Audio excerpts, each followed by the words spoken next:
Bien, ahora vamos a pasar a ver flip-flops sincrónicos, pero disparados por nivel. Es decir, vamos a comenzar a analizar un poco algunos flip-flops donde existe ahora en forma adicional una señal de reloj, que es una señal, digamos, de sincronismo, que nos va a decir en qué momento el reloj nos va a permitir que los datos puedan modificar las salidas dependiendo obviamente de la tabla de verdad que tengan esos circuitos. En principio, en la clasificación, dependiendo de la función, nos aparecen los flip-flop denominados RS, los denominados tipo D, de delay, los JK y los tipo T o toggle. En este ejemplo vamos a analizar lo que pasa cuando los flip-flop están accionados por el nivel alto de la señal de reloj. Es decir, que cuando el reloj se pone en 1, lógico, los datos, dependiendo de la tabla de verdad que tenga el flip-flop, pueden modificar los valores de las salidas, que serían en general Q y Q negado. Si el reloj se pone en 0 lógico, no hay manera que los datos puedan modificarse respecto a la entrada de datos y quedarían en el estado anterior, es decir, con los valores anteriores de Q y Q negado cuando se realizó, digamos, la última actualización de información. Esto se muestra así, que cuando el reloj, por ejemplo, está en alto, ahí sí importa lo que pase con los datos, que pueden o no generar cambios en las salidas, dependiendo, digamos, de la tabla de verdad, y lo que representan esta zona de rayas es que es como que no interesa qué es lo que ocurra con el dato acá, y no interesa lo que ocurra en esta zona de acá, porque el reloj está en bajo, entonces los valores de las salidas mantendrían lo que tenían anteriormente.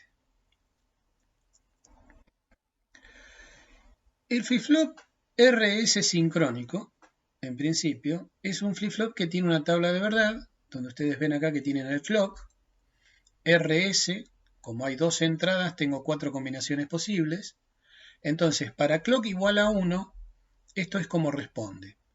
Si yo pongo la combinación 0, 0, la salida de siguiente de Q va a ser la actual, y la siguiente de la negación de Q es la anterior que tenía, de Q negada. Cuando valga 0, 1, o sea, S en 1, sí me fuerza a que Q valga 1 y Q negado 0. Y cuando R se ponga en 1 y S esté en 0, me fuerza que la salida valga 0 y la negación lo contrario. Y se considera que 1, 1 es prohibido, es decir, que no debería, digamos, utilizar este flip-flop con la condición, digamos, de R igual a 1 y S igual a 1. Como habíamos planteado en el caso de este mismo tipo de flip-flop, pero la versión sin reloj.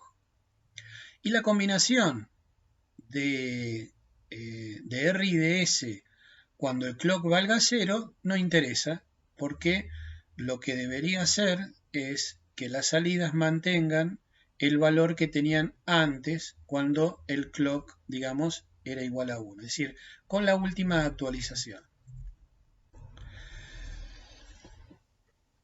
Una manera de poder implementar este circuito en base a uno asincrónico sería, por ejemplo, como lo que tienen acá, donde utilizaríamos un S negado R negado, que está implementado con dos compuertas NAND, y tendríamos que anteponer una caja negra y los valores de set y de reset y de clock.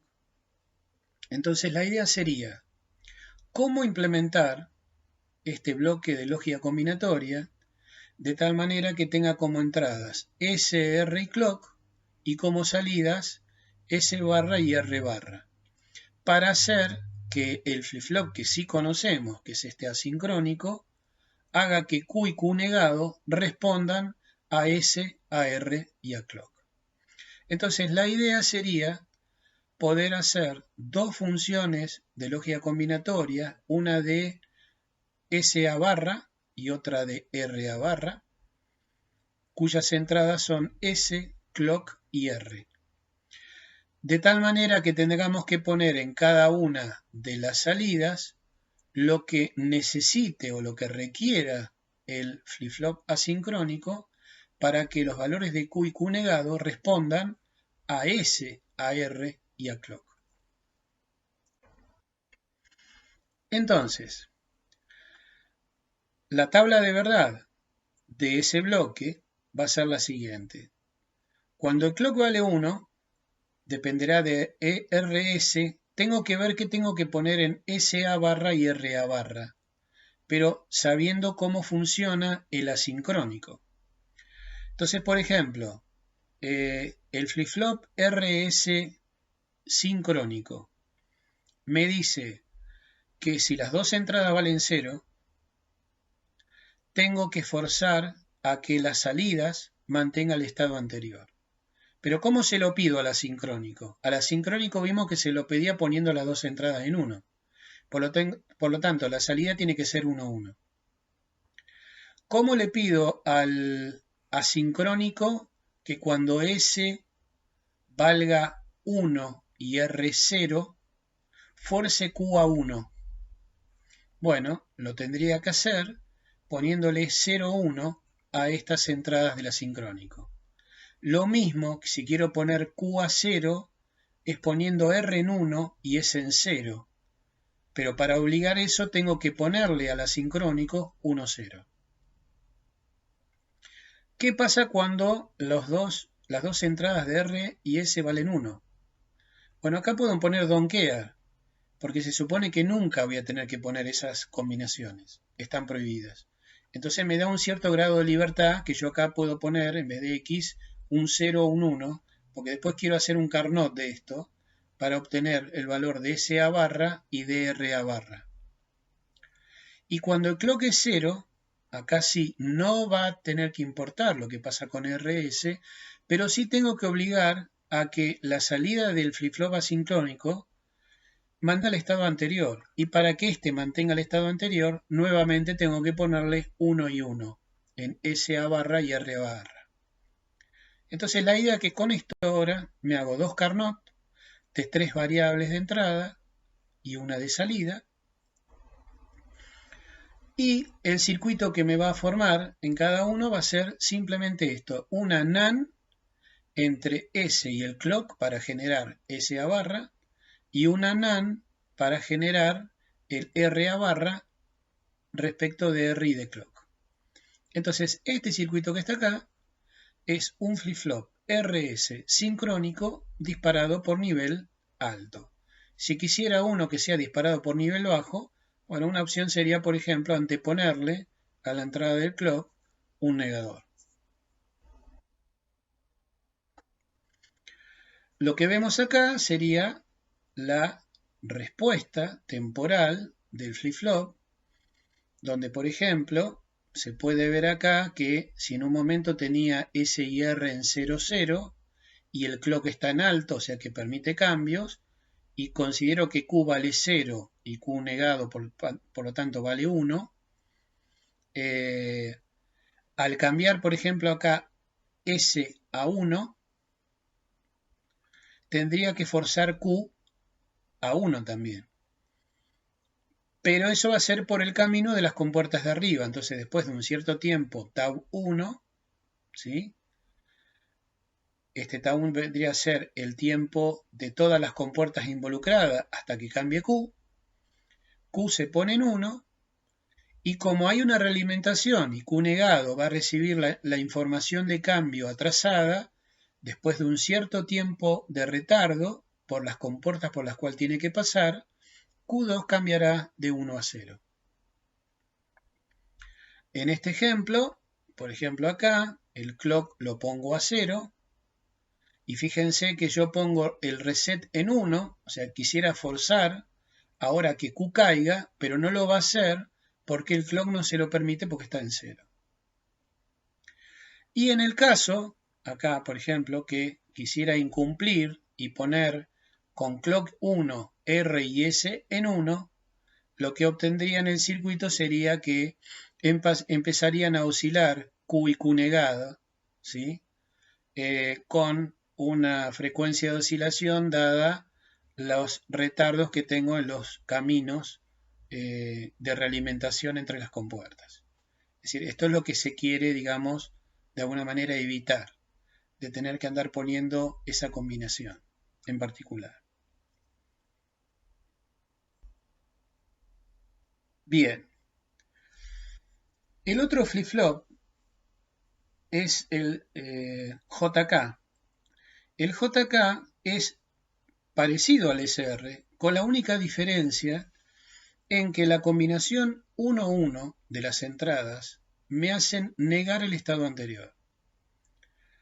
Por lo demás es exactamente igual. Antes el RS decía prohibido, ahora el R se cambia por J y el S se cambia por K.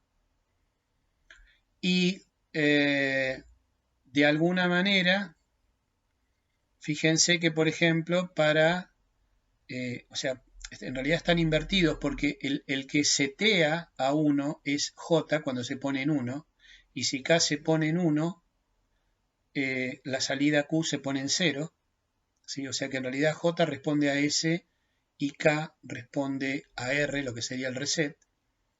Cuando es 0-0 mantiene el estado anterior y cuando se pone en 1-1 se invierte y obviamente acá también empezaría a oscilar. Lo que pasa es que el JK en realidad tiene sentido para lo que tenemos que ver más adelante, que es los flip-flops sincrónicos disparados no por nivel, sino por flanco. Ahí sí tiene sentido el tener esta combinación y se usa bastante. Por ejemplo, en contadores, para implementar contadores. De nuevo, si el clock vale 0, tengo que mantener el estado anterior. Entonces no importa lo que valgan J y K, Q y Q negado tiene que mantener los valores lógicos que tenían antes. Y si hacemos lo mismo que hicimos para el caso del SR, llegaríamos, digamos, a este circuito. En este circuito, fíjense que la diferencia que hay respecto del circuito anterior es que existe ahora una realimentación, es justamente la que yo necesitaría para la condición en que J y K valgan 1 y 1 simultáneamente.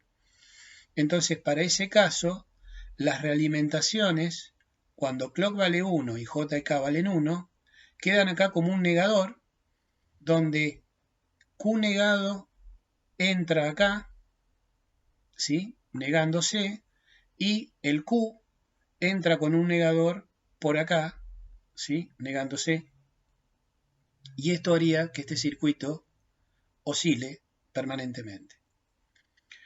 La aclaración respecto de este tipo de flip-flops sincrónicos disparados por nivel es que estos en realidad no se utilizan hoy en día. Los que sí se utilizan son los disparados por flanco, pero en alguna aplicación quizás uno requiera hacerlo, y bueno, esta es un poco la explicación de cómo funcionan, ¿sí? Cómo están construidos.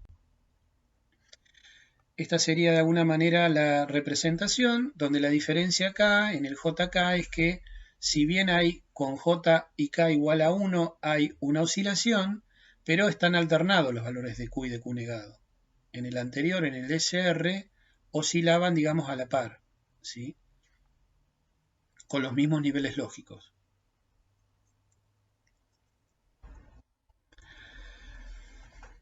Hay otro flip-flop denominado D o delayed o copiador, que es un flip-flop que en principio parece que es como si fuera una versión de un cable en lógica combinatoria, porque en realidad el flip-flop pone a la salida lo que tenga la entrada. Es decir, cuando el clock se pone en 1, se fija qué vale D, si D vale 0 pone Q0 a la salida, y si D vale 1 pone Q igual a 1. Y cuando el clock vale 0, obviamente, no importa lo que ponga la entrada D, se tiene que mantener el estado anterior. Entonces, este flip-flop en realidad lo que hace es, dado un evento en la entrada, cuando el clock se lo permita, copia eso mismo que tiene a la salida. Si utilizamos un SR y se fijan en la tabla de verdad, y nosotros entramos con la entrada de D de datos por S y negamos la entrada de D a R con un negador, obtenemos en la tabla de verdad el caso en donde si D vale 0, Q vale 0, y si D vale 1, Q vale 1, siempre que lo permita el clock puesto en 1 siempre. Si el clock está en 0, fíjense que estas dos compuertas se inhiben y por lo tanto tengo un 1-1 en este circuito que es mantenga el estado anterior, como en el resto de los flip-flop que hemos analizado. Y por último nos queda el tipo T. El tipo T también es un flip-flop que tiene una sola entrada de datos, pero la diferencia es que T va a definir el estado de Q, es decir, si T vale 0 y el clock lo permite, Q mantiene lo que tenía antes, pero si T vale 1, Q va a negar su nivel lógico. Entonces, esto se vería como está acá. Si T vale 1 y el clock lo permite, dependiendo del tiempo de retardo del camino que tenga internamente por las compuertas, Q empezaría a oscilar de 1 a 0, 1 a 0, 1 a 0, hasta que el clock de alguna manera se ponga a 0, entonces tendría que mantener el estado anterior. Bueno, este flip-flop también tiene sentido en la versión de los que están disparados por flanco, como vamos a ver a continuación.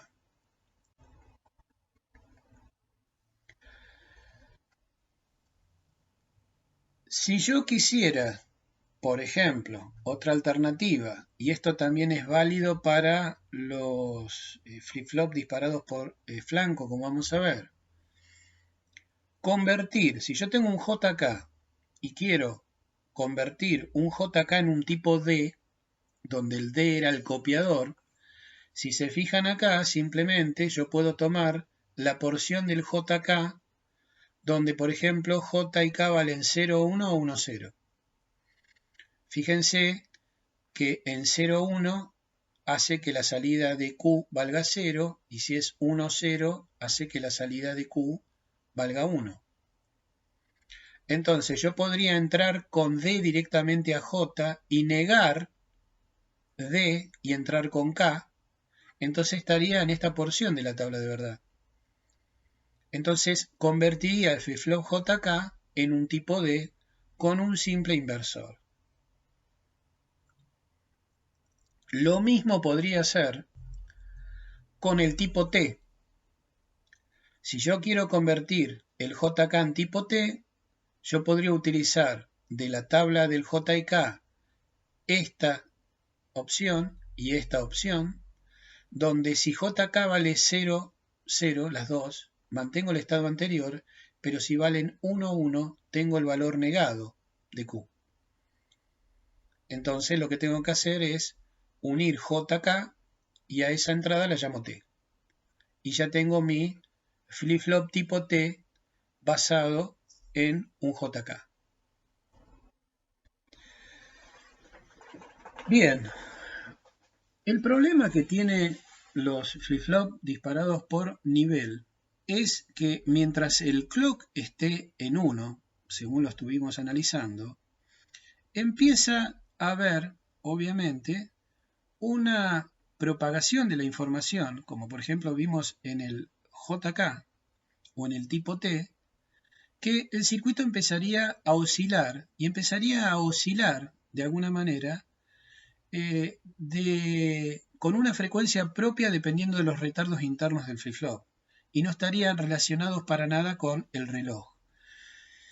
Hoy en día, casi todos los diseños de sincrónicos se basan en la utilización de flip-flop disparados por flanco, donde las actualizaciones que tienen la salida se realizan cada vez que aparece un flanco activo.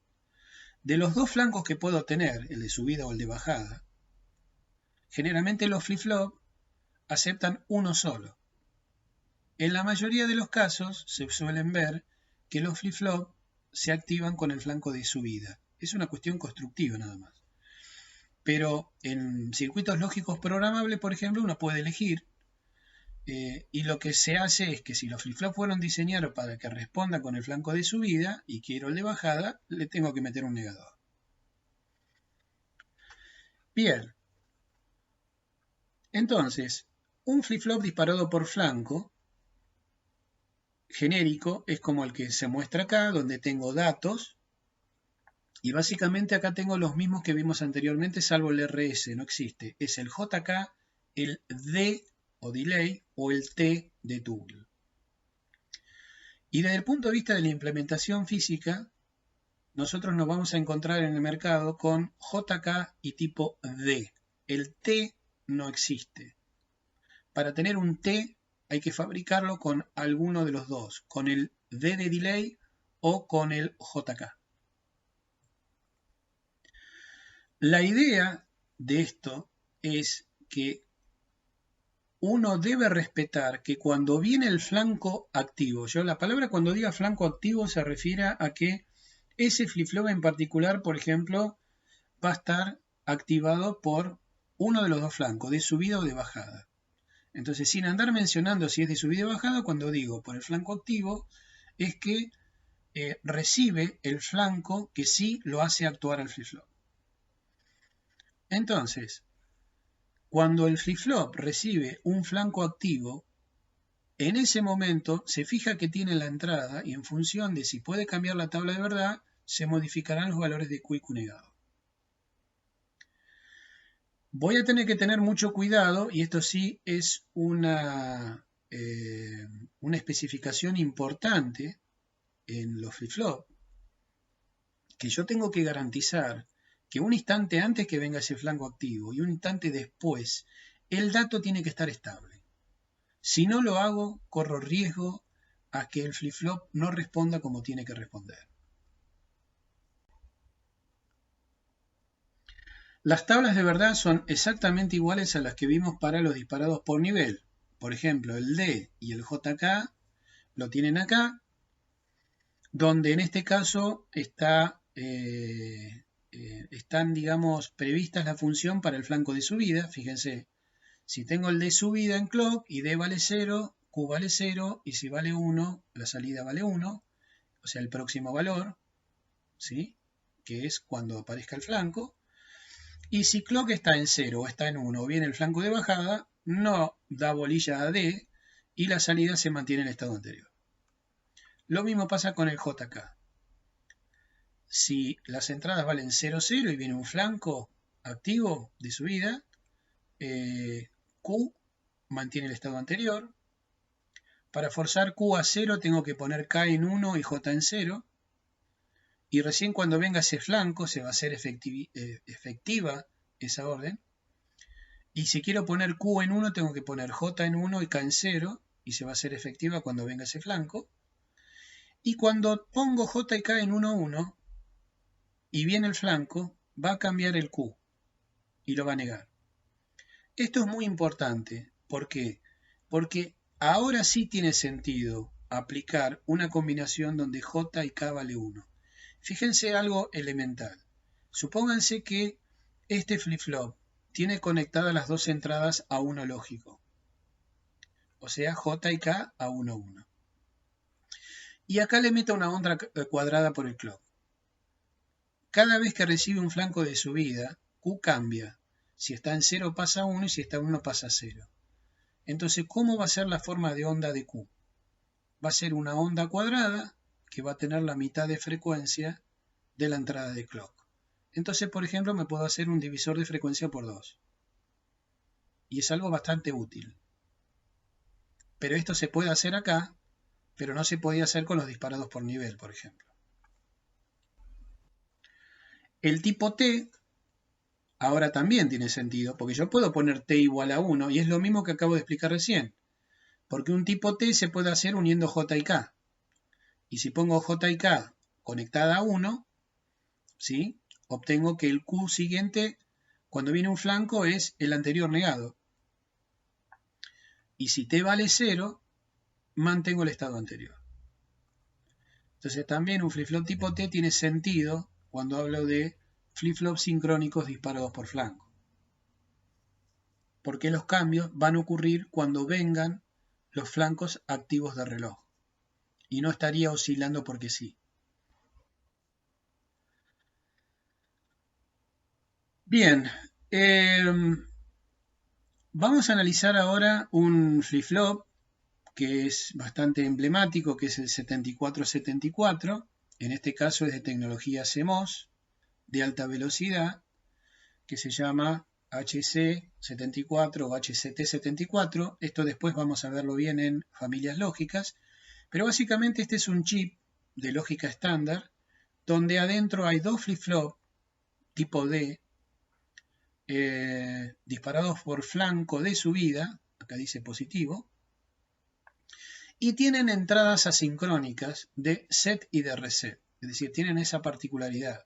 Aparte de la función propia que es la de copiar cada vez que viene el flanco activo, y en este caso es el flanco de subida, tienen entradas que permiten que la salida Q se ponga a 0 o a 1 permanentemente si estas entradas de SD barra y RD barra lo obligan. Y se llaman asincrónicas las entradas porque las entradas no les interesa que haga el clock. O sea, si SD barra y RD barra tienen una determinada combinación, pueden hacer que, sin importar que valga D ni el clock, Q se lo obliga a estar permanentemente en 0 o permanentemente en 1. Por eso se llaman asincrónicas. Tienen prioridad respecto del reloj. Y en el caso que sean, que hay otros circuitos, otros flip-flop, con las entradas sincrónicas, esa palabra sincrónica y sí que significan de que esa función se hará, pero si el clock lo permite. Pero en este caso en particular, están por arriba, digamos, del control que pueda tener el reloj.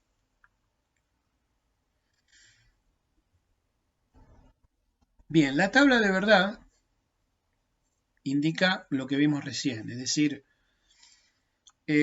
las entradas asincrónicas, esas de set y de reset, en realidad pueden estar en bajo-alto, alto-bajo, pero está prohibido que ambas simultáneamente estén en bajo, porque si no, las dos salidas, por ejemplo, se mantendrían en alto, lo cual no tiene mucho sentido tener Q y Q negado que tengan los dos valores altos. Aparte, en otros flip-flop, hasta inclusive no se sabe en qué van a terminar. O sea que para el funcionamiento normal del flip-flop tienen que estar las dos entradas en alto. Entonces ahí sí el circuito responde al reloj. Y dependiendo de lo que valga D, si el clock se lo permite, las salidas van a copiar el dato de D. Pero si por ejemplo la línea de SD barra está en bajo y la RD barra está en alto, la salida Q vale alto. Y viceversa, para la otra combinación, Q vale bajo. Indefinidamente, fíjense que clock tiene X, que significa acá no interesa lo que haga el clock, no interesa lo que haga D, mandan estas entradas. ¿Y por qué tienen la barra? Bueno, justamente porque esa función se activa en bajo. Si quiero setear, poner Q en 1, tengo que poner esa línea en bajo y la otra tiene que estar en alto. Y si quiero resetear, o sea, poner Q en 0, tengo que poner esa línea en bajo y la otra tiene que estar en alto. Este circuito lo vamos a analizar en familias lógicas, pero de alguna manera es un flip-flop tipo D, donde acá tienen la entrada de datos, tienen las entradas asincrónicas de reset y set, la señal del reloj, que tiene acá un bloquecito con este símbolo, que esto simboliza que es una entrada Schmitt Trigger, es decir, vamos a verlo, que es una entrada especial que hace que sea más inmune esta entrada a ruido, ¿sí? Generalmente en contadores o en flip-flop suelen tener este tipo de entrada. Y esto que vamos a analizar después en familias lógicas son lo que se llaman compuertas de paso o pass gate y negadores. Es decir, con este circuito que es relativamente simple, uno puede implementar un flip-flop tipo D sincrónico disparado por flanco de subida de reloj y con entradas asincrónicas de set y de reset.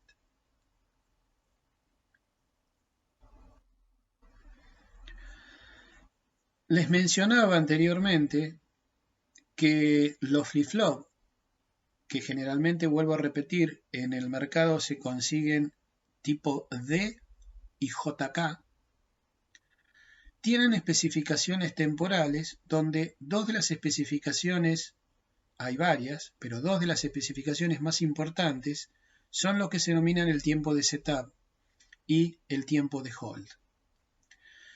Acá ustedes ven, por ejemplo, un dato y una señal de reloj, donde supuestamente cada vez que viene el flanco de subida, ¿sí?, debería copiarse, o sea, ahí es donde el flip-flop iría a ver que tiene la entrada D y hacer los cambios en Q y Q negado, si es necesario. Entonces acá lo que se le está simbolizando es que la zona gris es, ahí no interesa que haga D. Lo que ustedes tienen que mantenerlo estable es acá. Acá, por ejemplo, tienen el caso donde el dato D de entrada que se tiene que copiar es un 0. Y acá, por ejemplo, un 1 lógico. Entonces, ustedes no solamente tienen que tener que cuando venga el flanco activo, en este caso es de subida del reloj, el dato tiene que ser estable en ese punto. Tiene que serlo un tiempo antes y un tiempo después. Si no cumplen con estas dos premisas, el flip-flop puede ser que capture cualquier cosa. Y esto es fundamental y hay que respetarlo. El tiempo que tiene que estar estable el dato antes que venga el flanco se llama tiempo de setup, y el tiempo que tiene que estar el dato de entrada estable después de que pasó el flanco se llama tiempo de hold o tiempo de mantenimiento.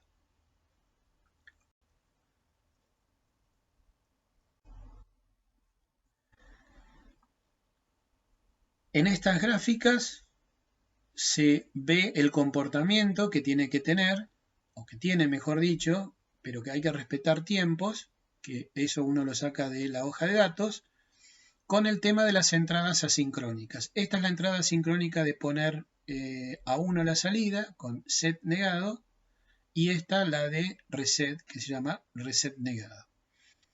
Fíjense también que hay, digamos, un ancho mínimo, es decir, yo no puedo bajar y subir como quiera, en el tiempo que quiera la entrada de set, estando la otra en 1 siempre. Siempre se maneja así. Las dos en 1 no cambian el comportamiento del flip-flop. Es como si no existieran. Pero donde una se quiere poner a 0, la otra tiene que estar en 1 sí o sí. El 0,0 está prohibido. Y bien, acá hay un cierto tiempo mínimo que hay que respetar. Entonces, si bajo, lo tengo que hacer por lo menos este tiempo, y después puedo subir. Para poner a set, o sea, acá clock se va a 1, como para poner un reset, y acá el clock se va a 0. Perdón, el Q, la salida Q, se va a 0. ¿Sí? Bueno, hay una especificación parecida en el clock, que también el clock es una onda cuadrada. Bueno, el semiperíodo positivo, ¿sí?, también tiene un TW que hay que respetar.